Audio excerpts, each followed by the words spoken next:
করুণা ভিখারি আমি করুণার রয়ে চাই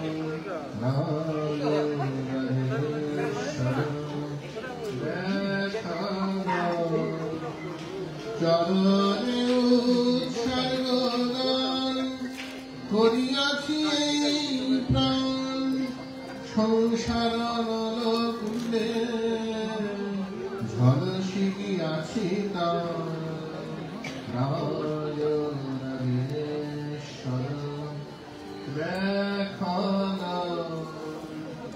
কলুষে ভরা আবৃত কলুষে ভরা আবৃত মোহমুগ্ধ মৃত প্রাণ হয়ে আছি কলুষ কলঙ্কে ভরা আবৃত হৃদয় মোহমুগ্ধ মৃত প্রাণ হয়ে আছি মৃত সঞ্জীবনী নামে সধন মৃত সঞ্জীবনী নামে সধন প্রিয়ান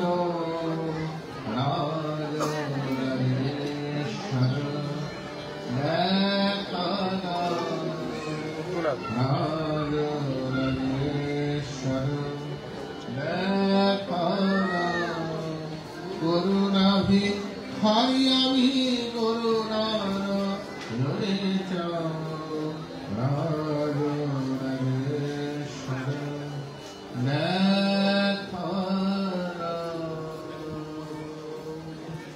নমস্কার।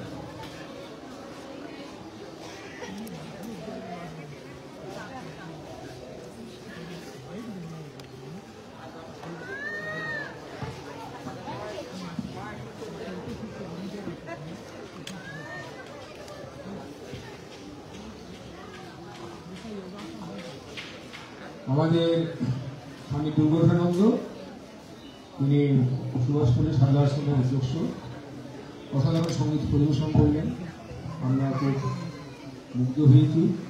এখন আমি সুব্রতবাবু এখন আমাদের কৌশিক বর্মন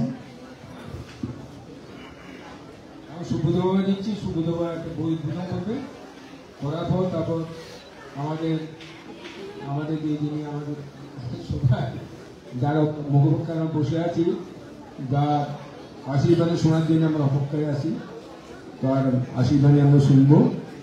সেই মহারাজ আমাদের সাথে এখানে উপস্থিত হয়েছেন। সুব্রত বলে দিচ্ছি, 3টে বই আমাদের উদ্বোধন। ওম নমো নারায়ণ। সদ্গুরুর উপস্থিত থেকে তাকে প্রণাম জানিয়ে আমি একটি আনন্দ সংবাদ আপনাদের পরিবেশন করি। গুরুদেবের লেখা 3টি বই আজকে প্রকাশিত হচ্ছে। প্রথম বইটি হল জীবন বাণী, গুরুদেবের বাণীর একটি মূল্যবান সংকলন। তার প্রথম খণ্ড বেরিয়ে গেছে, এটা দ্বিতীয় খণ্ড। সে বইটি মোড়ক গুরুদেব আজকে উন্মোচন করছে।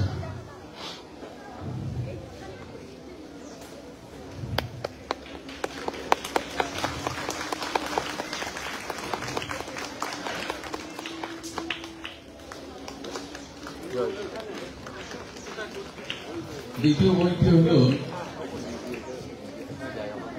গুরুদেবের বাংলায় সঙ্গ বইটি, আপনারা আগেই পেয়েছেন। সেই সঙ্গ বইটির ইংরেজি অনুবাদ ডিভাইন কোম্পানি আজ তার মোড়ক উন্মোচন করছেন স্বামী দেবানন্দ মহারাজ।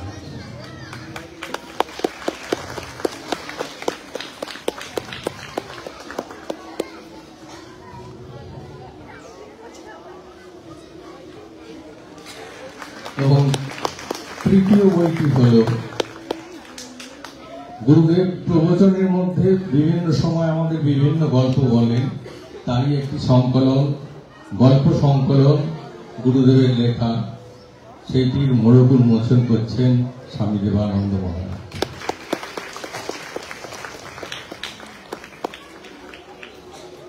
হ্যাঁ, জনৈক ভক্ত এই গল্পগুলি সংগ্রহ করেছিলেন এবং তিনি লিখেছেন, গুরুদেবের মুখনিসৃত গল্প, কিন্তু লেখক আমাদের একজন বিশিষ্ট ভক্ত শ্রী দীপক পাল।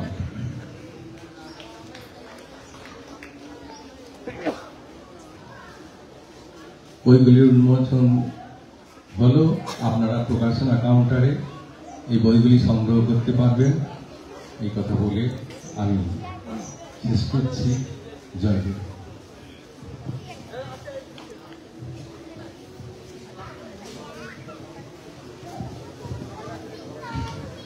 ওম নমো নারায়ণ। আমরা এতক্ষণ যে অধীর প্রতীক্ষায় আছি, আমাদের সদ্গুরু স্বামী দেবানন্দ মহারাজজি তিনি উপস্থিত হয়েছেন আমাদের মধ্যে।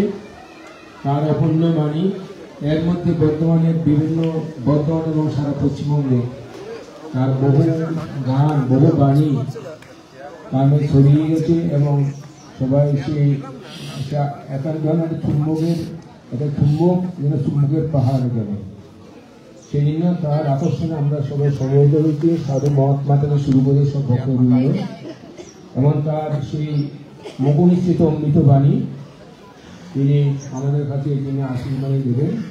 আমরা নিশ্চয়ই শুনবো এবং নিজের জীবনে লাগাবার চেষ্টা করব। ধন্যবাদ।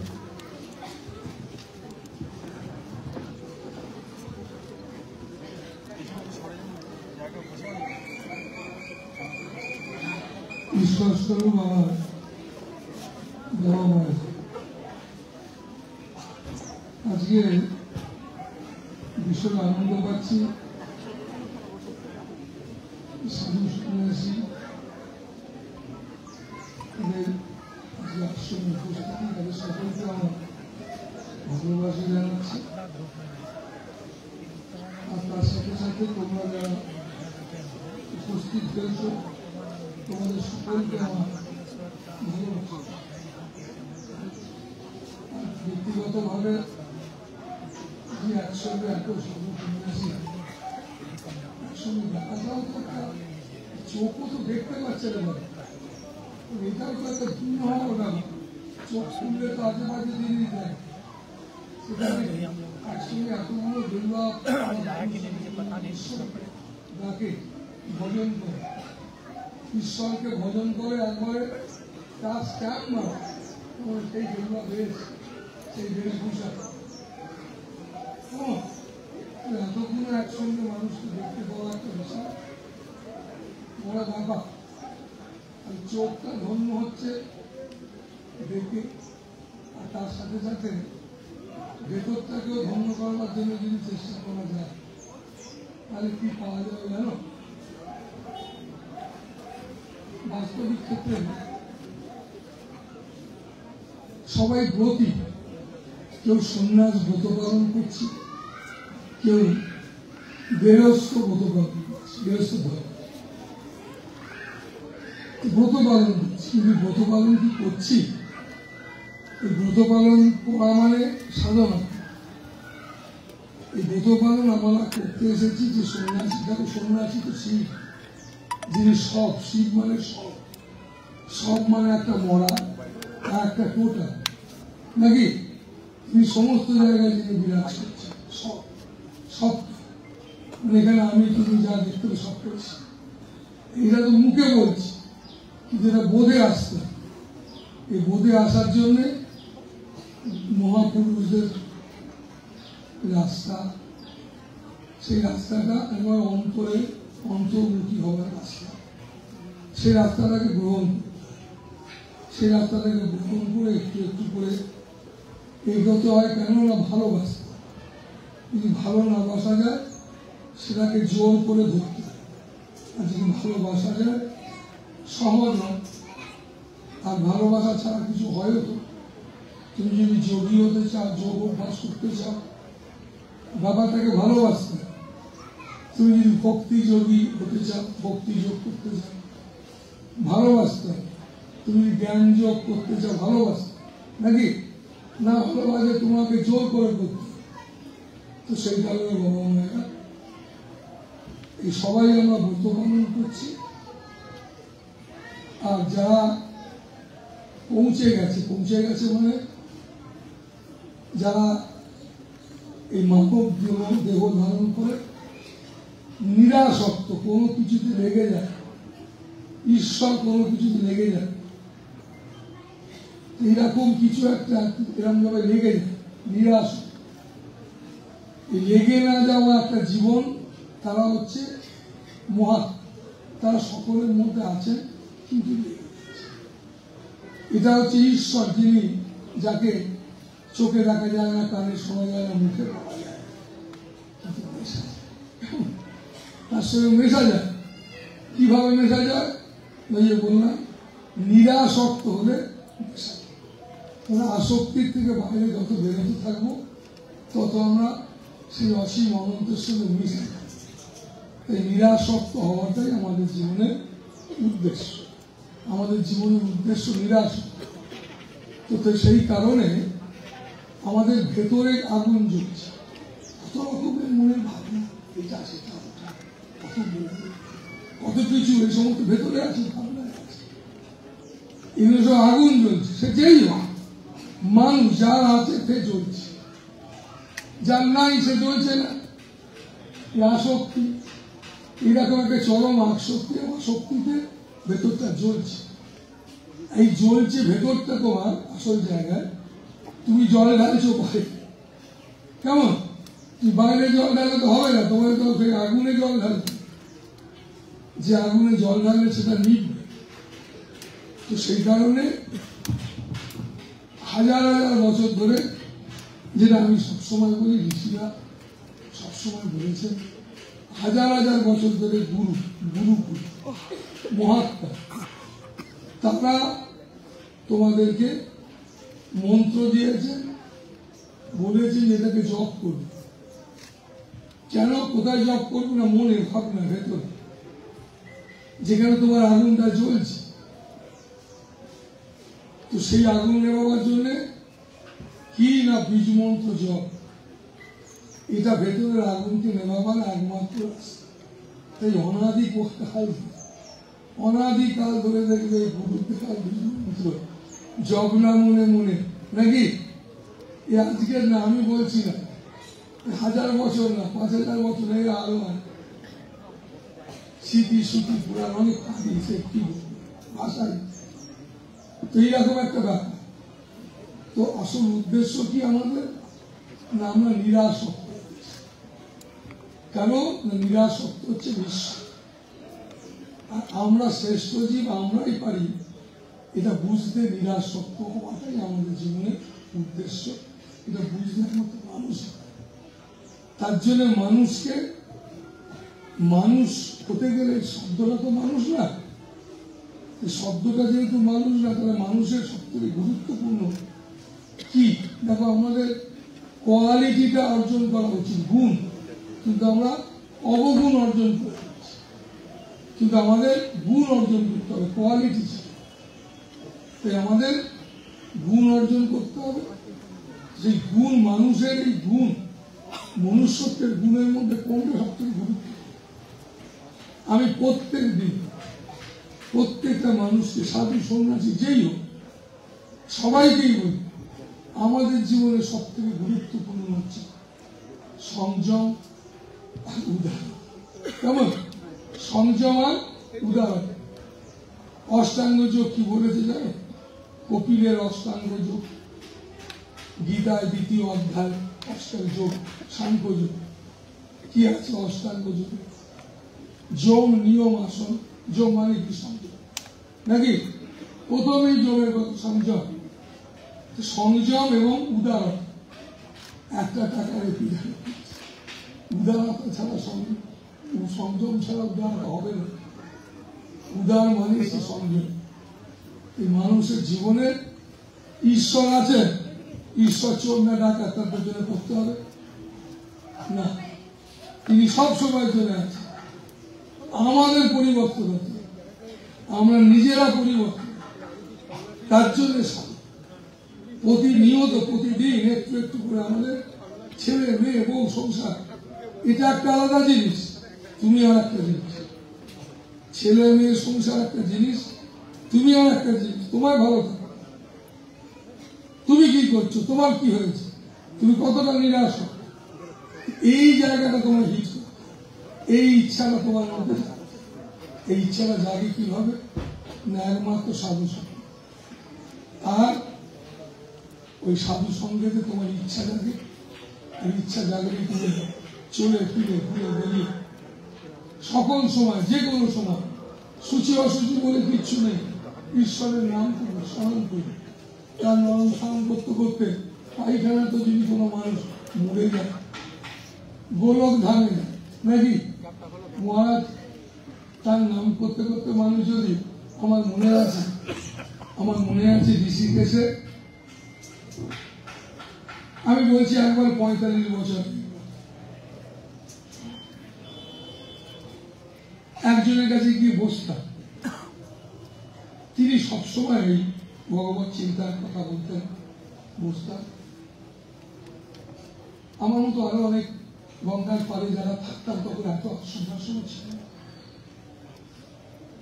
আশ্রম তো ছিল না, তখন আমরা থাকতাম, ওখানে যেতাম, বসতাম। তো কিছুদিন পরে শুনলাম সেই মহারাজের সেই ব্যাপার, শরীর খুব অসুস্থ এখন তখন। তো বাবু আমি হরিদ্বারের পাশে এক স্টেশন জোয়ারাপুর, সেখানে নেমে সেখানে ছিলাম একজন বন্ধুর সাথে। তো আমি গেলাম, গিয়ে দেখি আমায় দেখি না কাঁদছে, কেন কাঁদছে বাবা, কাঁদছো কেন? কাঁদছে। তারপরে হঠাৎ আমাকে বললো, অসীম অনন্তের কথা বলতো, তো ফেসে না যাওয়ার কথা বলতো। মন, তুমি কি ফেসে আছো? তুমি কোন জায়গায় কি লেগে আছো? কত তুমি নিরাসক্ত, ছেলে মেয়ে সংসার, আমি সাধু, সবাইকে এত টাকা, এত মানুষ, কারোর কাছে চাইছি না মানুষ, তুমি তো দিচ্ছ। কোন মন্ত্রী, কোন এমএলএ, কোন কারোর জীবন বাচ্চা বেলা থেকে কোনোদিন আমি ভিকিরি তো নই। কোন ঠাকুর বলেছে ভিকিরি? আমি সব কেন? ঈশ্বরের সন্তান, পেট তো একটা, দুটো রুটি, এত মানুষ তোমরা দিচ্ছ, কেমন? তো সেই কারণে আমি তোমাদের বলতে চাইছি এটাই, যে পরমাত্মা তিনি সমস্ত কিছু দিয়ে ভরিয়ে দিয়েছেন। শুধু আমরা ঠাকুরকে বলেছিলাম, ঠাকুর ভগবান যখন সব জায়গায় আছে, রামকৃষ্ণ ঠাকুর, তো তাকে ডাকতে হবে কেন? তিনি বললেন, ওরে আমরা তার মধ্যে না, আমাদের তার মধ্যে।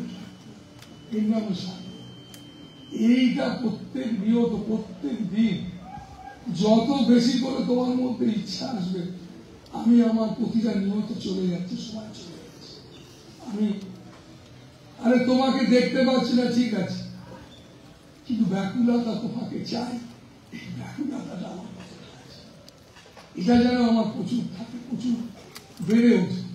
আমি পাইনি বলে নিশ্চিত কষ্ট আছে, কিন্তু আমার ব্যাকুলতা যেন নষ্ট হয়। এই ব্যাকুলতা, খিদেই তো এখন আমাকে তোমার সঙ্গে মেশা করা। তো তাই বাবা মায়েরা সবাইকেই বলি, যেই হোক, সে কালী হোক, শিব হোক, কৃষ্ণ হোক, এই ছোট মাথা দিয়ে অত বিচার করতে যাও না। কে বড়, কে ছোট, এসব হচ্ছে বুদ্ধির মধ্যে যারা সীমাবদ্ধ, তারা এসব করে। আর যারা বুদ্ধির বাইরে, বোধের জগতের বাসিন্দা, তারা অসীম অনন্তের মধ্যে বিরাজমান, তাদের কথাবার্তা, তাদের ভাবনা চিন্তা নেই।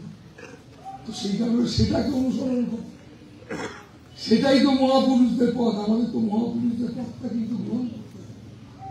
যেমন করে প্রার্থনা করো যে প্রভু আমার, তুমি এই বুদ্ধির বাইরে সেই যে এক আনন্দ, সেই যে সেই দিব্য চেতনা, তার পদসংধান, তাতে তুমি কৃষ্ণ, কালী, যা তোমার ইচ্ছা ভাজো, তোমার যাকে তুমি ভালোবাসো তাকে ডাকো, কিন্তু বিচার করো না যে বড় ও ছোট।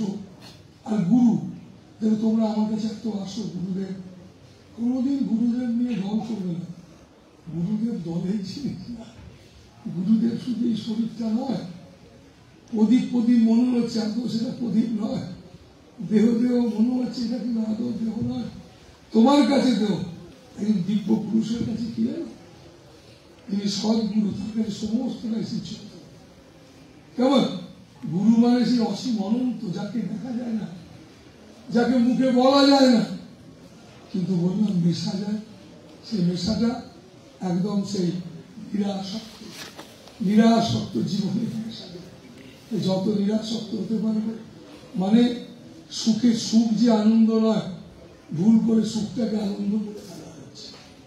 আমরা আনন্দ বলতে গিয়ে সুখটাকে আনন্দ বলে ফেলছি, কি সুখটা কিন্তু করে ফেলছি। ঠিক যেন মাছ মাংস যতক্ষণ খাবো ততক্ষণ, কিছুক্ষণ পর বিরক্ত, আবার খেতে ইচ্ছে করছে।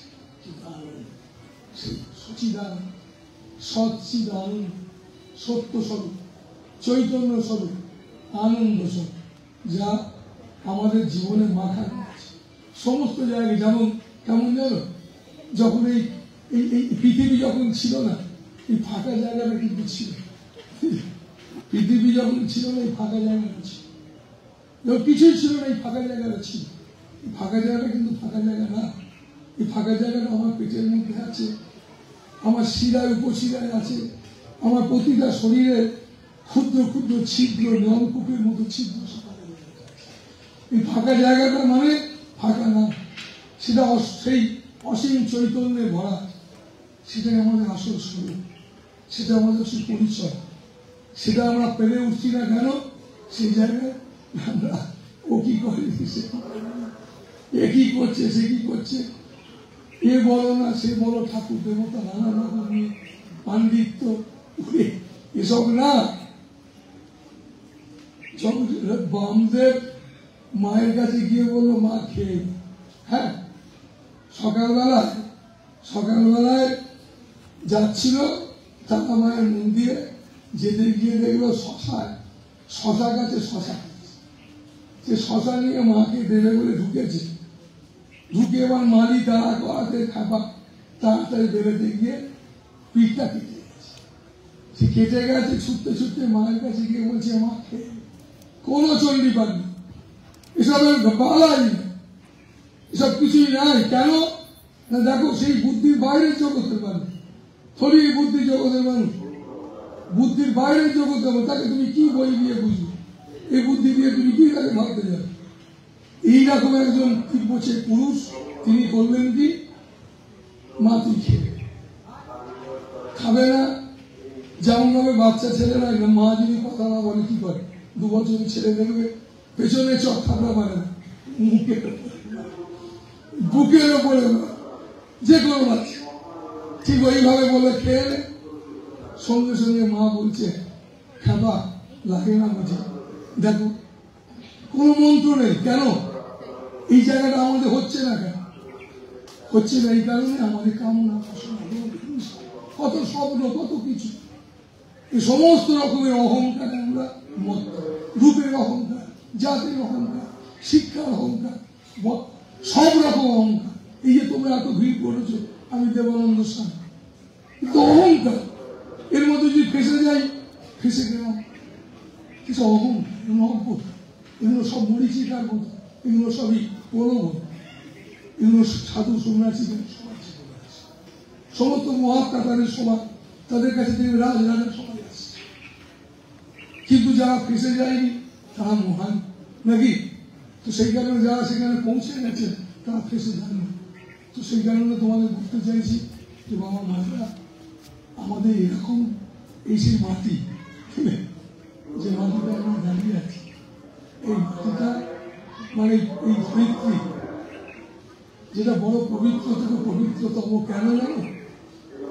নিরাসক্ত জীবন অনেক সেখানে লীলা করেছে, পৃথিবীর অন্য প্রান্তে নয়।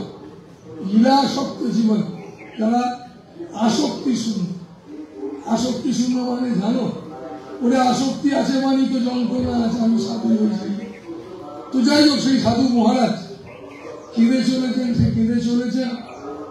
তারপরে যখন আমি তাকে কাছে বসে দেখছি, হঠাৎ আমাকে বলল, দেবানন্দ গলতি हो गया বলে দেহত্যাগ করলেন। দেখো কি গলতি হয়ে গেছে বলতো, এখন আমি সে অসীম অনন্ত সুখে জ্বলতে পারি। গলতি পেলাম কিচ্ছু না, জগতে চাওয়া পাওয়ার মতো নয়, সে কিন্তু চাওয়া পাওয়া জগতের মানুষ নয়। মানে এখনো আমি সেই অসীম অনন্ত সেই নিরাসক্ত আমি এখন হতে পারি।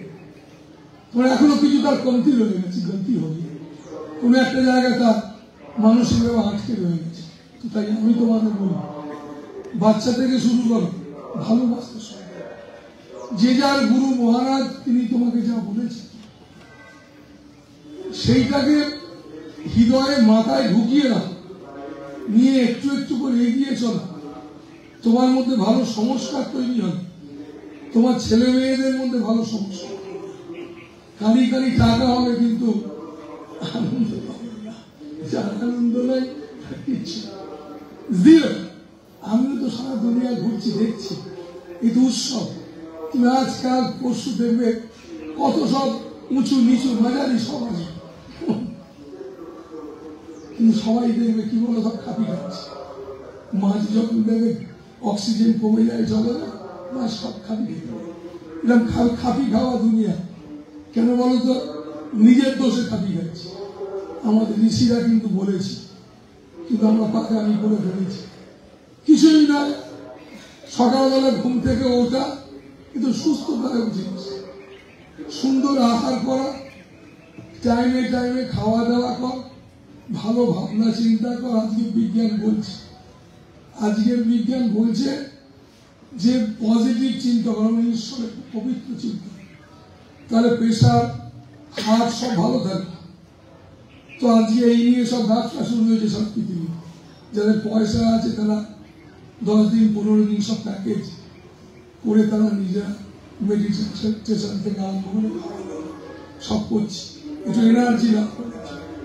আমি তোমায় বলছি, তুমি ব্যক্তিগতভাবে পরিবর্তন হও, তোমার ঘরটাও সুন্দর হয়ে যাবে। কোনো জায়গায় তোমায় যেতে হবে, কোনো জায়গায় যেতে হবে না, কেন তোমার ভেতরে আগুন জ্বলছে। তুমি সব বাইরে জল ঢালতে যাচ্ছ নাকি? স্বামীজি কি বললেন, বোনের বেদান্তকে ঘরে ঢুকিয়ে দিয়েছে। মানে তুমি তোমার ছেলে মেয়ে নিজেদের মধ্যে একটা দারুণ বোঝাপড়া করে না, নিজেকে উন্নত করো, পড়াশোনা করো। আর যারা পড়াশোনা করছো ওই আলফাল পড়াশোনা করছো, যে পড়াশোনাতে উদারতা হতে পারে, যে পড়াশোনাতে নিজেকে সংযম করতে পারি, সংযত করতে পারি। কারণ তোমাদের সংসার করতে হয়, সংযম ছাড়া তুমি সংসার করবে কি? আমরা সাধু বাবারাও যদি বলি 5 জন একসঙ্গে থাকবে, অসংযম মানসিকতা কোনদিন একসঙ্গে থাকতে পারবে না, সম্ভব? তুমি ছেলে মেয়ে নিয়ে একসঙ্গে থাকতে পারবে? অসংযম মানসিকতা, উদারতা নেই, তুমি থাকবে কি করে? মানব জীবন সংযম এবং উদারতা, এটা আমাদের জীবনের একমাত্র বাঁচা মহামন্ত্র শক্তি। এটা আমাদের মধ্যে আছে, শুধু পরিষ্কার করে জানিয়ে। তাই বাবা মায়ের একটা পবিত্র সংস্কার, সবাই মিলে প্রার্থনা করি প্রতিনিয়ত, শপথ না, ছেলে মেয়েদের মধ্যে তোমার মধ্যে এই সংস্কারটাকে আনতেই হবে, নাহলে বাঁচতে পারবে। আর তার নামই আধ্যাত্মিকতা, কি না সংযম এবং উদারতা। এটা আমাদের ব্যক্তিগত জীবনে চাইছি। ভালো থাকুন। খুব খুশি হলাম, খুব আনন্দ পেলাম। সমস্ত সাধু মহারাজদের গান গাইব না? আচ্ছা, গান গাইতে দেব। কটা বাজে? বলে 5 মিনিট দেরি আছে।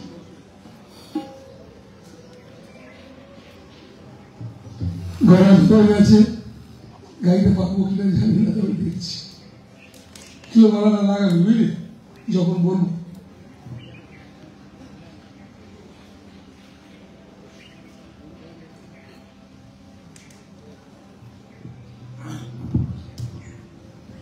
ভালোবাসা সে তো ভগবান, তাই সে সবারে ভালোবাসে। তুমি বাসো কি না বাসো তাতে কি তার যায় আসে। কবি ভালোবাসা সে তো ভগবান, তাই সে সবারে ভালোবাসে। তুমি বাসো কি না বাসো তাতে কি তার যায় আসে। কি বলছি বুঝেছ? তুমি ভালোবাসো ভগবান, তুমি তাকে ভালোবাসো আর না বাসো তোমায়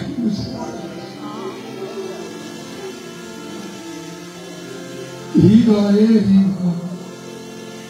উদাসী ত্যাগী হৃদয়ে উদাসী ত্যাগী ভালোবাসা সে তো ভগবান, তাই সবারে ভালোবাসা। তুমি বাসো কি না বাসো তাতে কি তার যা আসে। চরণতা বিশ্ব জোড়া হাসিতা হৃদয় ভরা। চরণতা বিশ্ব জোড়া হাসিতা হৃদয় ভরা। ভালোবাসা সে তো ভগবান, তাই সে সবারে ভালোবাসে। তুমি বাসো কি না বাসো তাতে কি তা যায় আসে। ভালোবাসা আর গাইব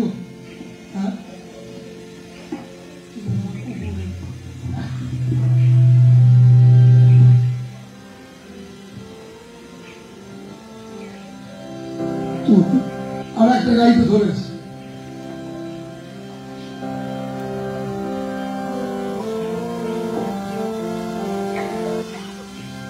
দাঁড়িয়ে দাঁড়িয়ে এই গান,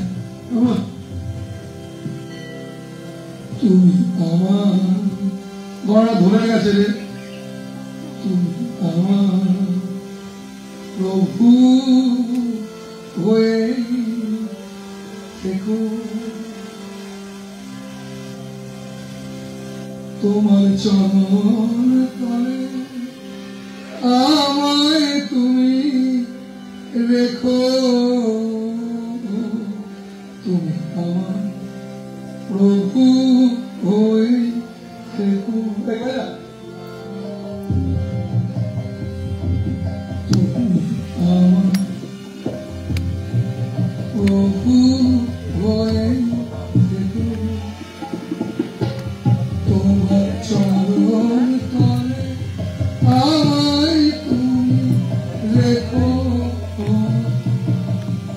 তুমি আমার প্রভু হয়ে থেকো। এই যে তুমি আমার প্রভু হয়ে থেকো, এই যে ইচ্ছা সকল সময় ধরে রাখার জন্য মাস সাধু সঙ্গ, যার কাছে গেলে তোমার মনের মধ্যে ইচ্ছাটা জাগবে, যেখানে গেলে তোমার মনের শক্তি জাগবে, যাবে তোমার উদ্দেশ্য যে আমি যেন সে নিরাসক্ত। প্রভু বলে তো নিরাসক্ত, সেদিকটাই তো আমাদের পথ। সমস্ত মহাপুরুষরা নিরাসক্ত, তারা সকল কর্মে যা বলেছেন তার থেকে বেশিটা করে দেখিয়েছেন, আর সেদিকটা আমরা বুঝতে পারি, কথাটাও বুঝতে পারি, তাদের জীবনযাপনটা বুঝতে পারি। চাই যে হতে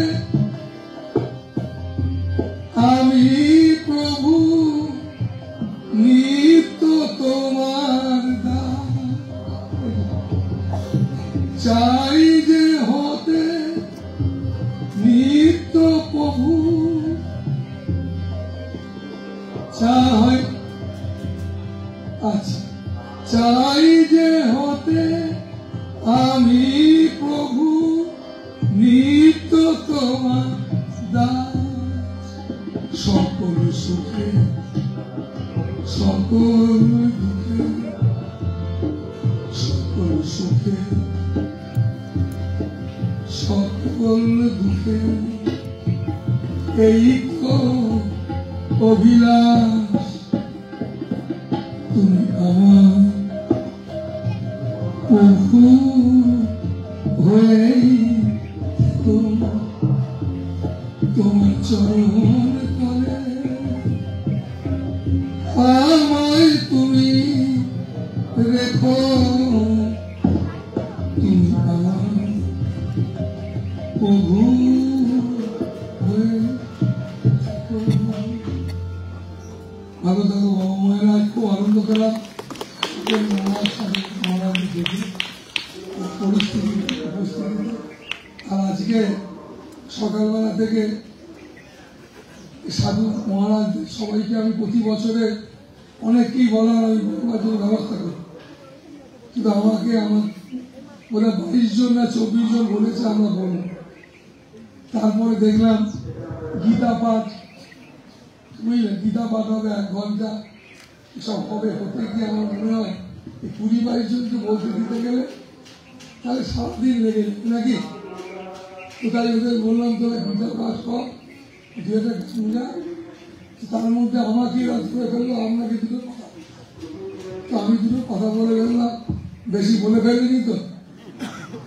আমি বলছি যাই হোক খুব আনন্দ থাকো, ভালো থাকো, আমি সবাইকে আনন্দ দিতে হবে, আমি সাধু ভাবনা, তাই তো শুনে আজকে আমাদের এই সঙ্গীত সুন্দর একটা অনুষ্ঠান, বাবা প্রবচন এবং মহাত্মাদের দর্শন এবং ভক্তদের আগমন উপস্থিতি, আমরা এখন এখানে আজকে এখানে শেষ হলে আজকের এই পর্যায়টা বিকাল আবার অনুষ্ঠান হবে। এখন আমরা সব মহাত্মাদের সাধুবাবাদের করজোড়ে অনুরোধ করছি, আমরা এখন বোঝানোর টাইম হয়ে গেছে, হ্যাঁ হ্যাঁ দেখেছি।